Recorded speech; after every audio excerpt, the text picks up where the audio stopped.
Hi everyone, welcome back to another video from Crazy Gamer. Today in this video, I'm gonna be guiding you through how to change your character or switch your character in Bleach Soul Resonance. To change or switch your character in Bleach Soul Resonance is super quick and easy. First of all, launch open the game on your mobile device or your tablets and make sure that you are logged into the lobby screen. Now go to the upper left corner and tap on this profile icon, which will take you to your profile section. From here, go to the bottom right and click on this little switch icon, and on the next page, go ahead and select the character you want to change to. After choosing the character, click on confirm at the bottom right, and now you have successfully switched the character.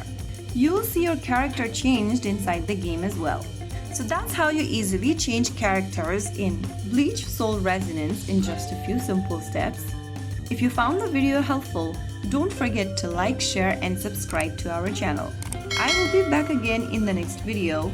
Stay tuned. Till then.